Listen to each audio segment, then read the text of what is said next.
Good morning Year 3 and welcome to Tuesday's English lesson. Today we're going to be looking at personification in more detail. So here is your Backstarter today. We're looking at adverbs. Now adverb is a word that describes more about a verb, and hopefully you are now remembering what a verb is. A verb is a doing word. So these are just an adverb describes more about the doing word. So circle the adverbs in this sentence below. My mum often tells me that I play the piano beautifully, but I need to keep practicing regularly. So pause the video, see if you can identify those adverbs there.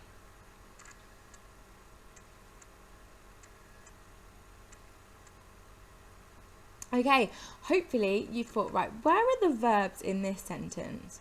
Well, play is one of the verbs because they are playing the piano, and that they need to keep practicing. So practicing the piano is another verb. So what word then is describing the person playing the piano? Well, how do they play it? So there's a hint here. How do they play it? And hopefully you've got that. They play it beautifully. Okay, and they need to keep practicing it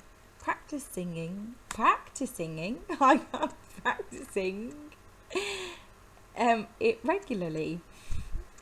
Oh dear, teeth are in. And hopefully you've used this little image here where it says to what extent.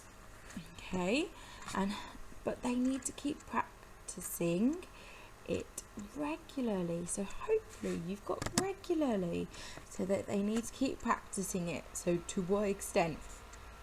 Constantly, regularly. Okay. Now adverbs normally end in ly, but sometimes they don't. So don't ever fall for that trap that an adverb is just going to be ending in ly, but most of the time they do. Okay, hopefully you have got that. Okay, I realised yesterday I didn't pause for this one, so I'm going to pause for this one. This Backstarter then is to unscramble this sentence. Mud is pig in the. Mud is pig in a the. So what do you think this is going to be for those of you that would normally do this starter? Pause the video here if you need to and rewrite this. Okay, right, hopefully you have got there is a pig in the mud. There is a pig in the mud. There's a little picture there to give you a bit of help. Okay, right, let's move on.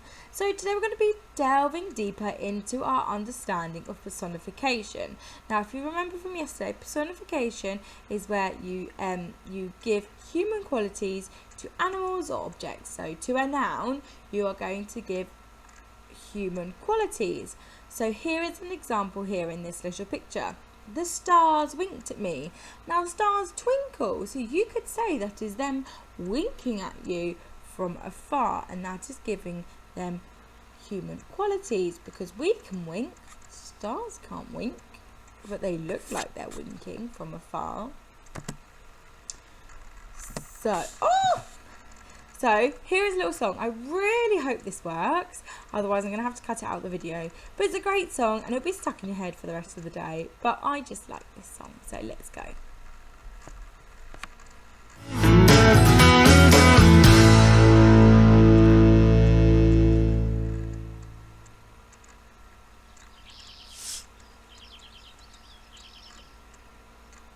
Personification,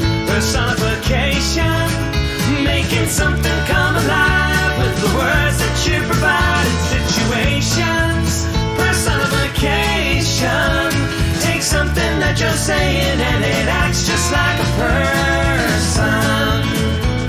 The flowers danced in the wind, but they don't dance even if they had the chance, but they move together like a dancer with a a partner.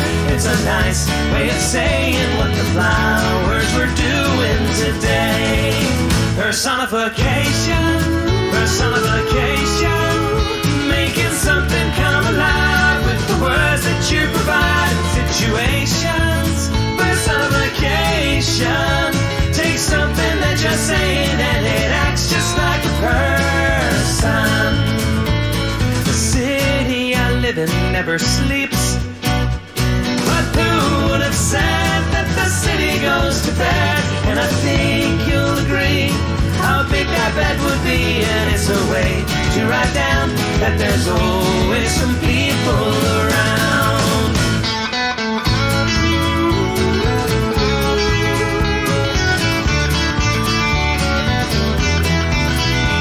The wind sang through the trees means that there was a breeze. The clock screams in my ear, the time to wake up is here. The sun smiled down at me, a good day it's gonna be. This gray sweater is my friend, I guess I look good again. Personification, personification, making something come alive with the words that you provide in situations. Personification, take something that you're saying and it acts just like a person. Take something that you're saying and it acts just like a person.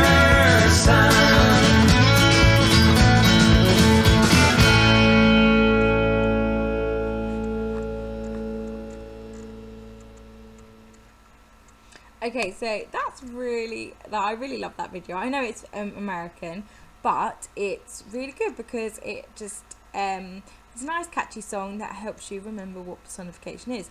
Now, personification is amazing because it gives you a massive clue in why it's called personification, because it's got person in it. So you're going to give an animal or object a human-like quality, so a person-like quality.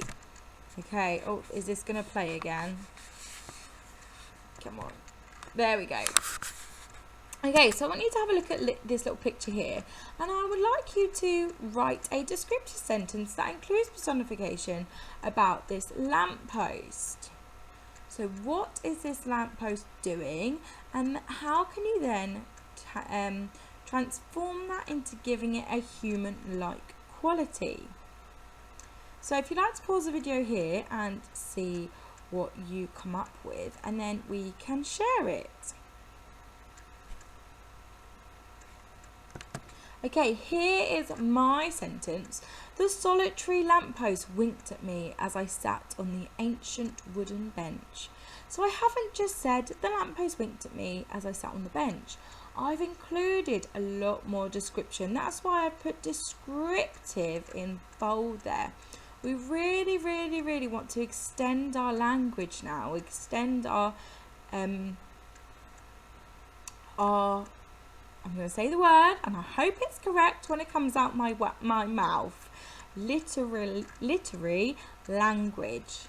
Okay, we really, really want to expand on that and start adding in more description to describe nouns and using adverbs and everything in our sentence. So we have the solitary lamppost, means that it's on its own, and it is. So I haven't just put lonely lamppost, I've put solitary lamppost. So if you can use a thesaurus for this today, that would be fab, because we're using thesauruses tomorrow as well.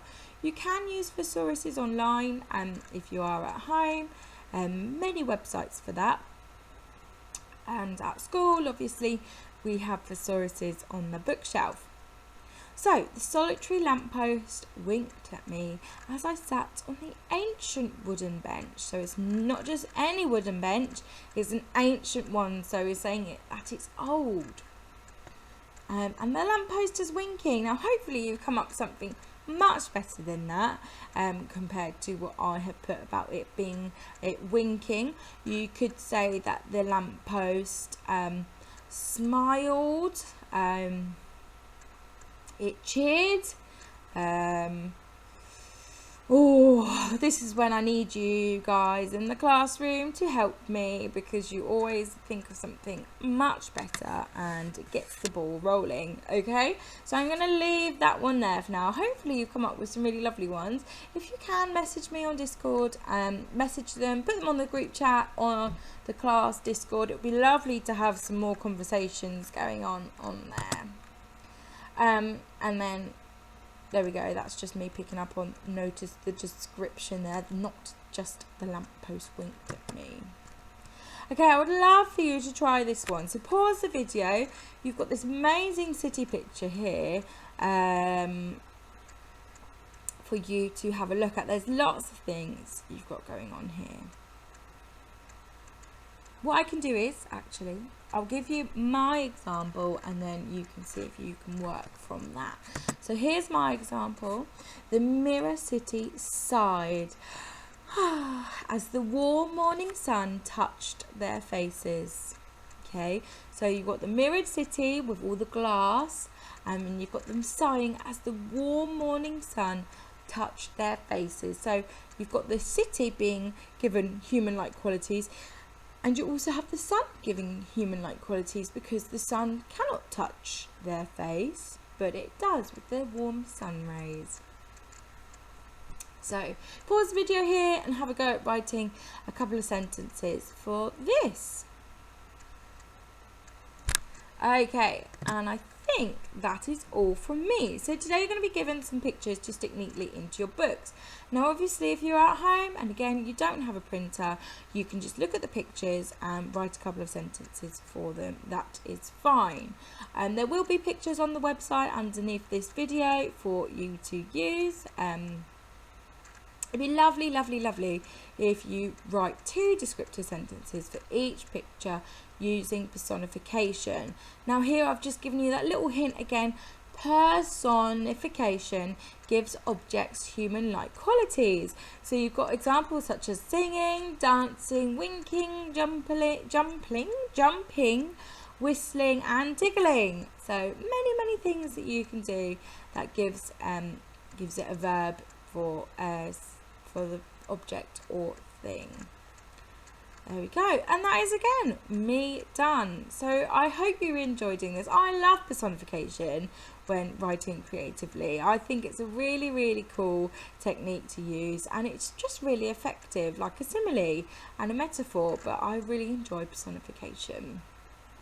I hope you enjoyed this lesson, and I can't wait to see some of your amazing descriptive sentences you come up with. See you tomorrow, Year 3. Goodbye.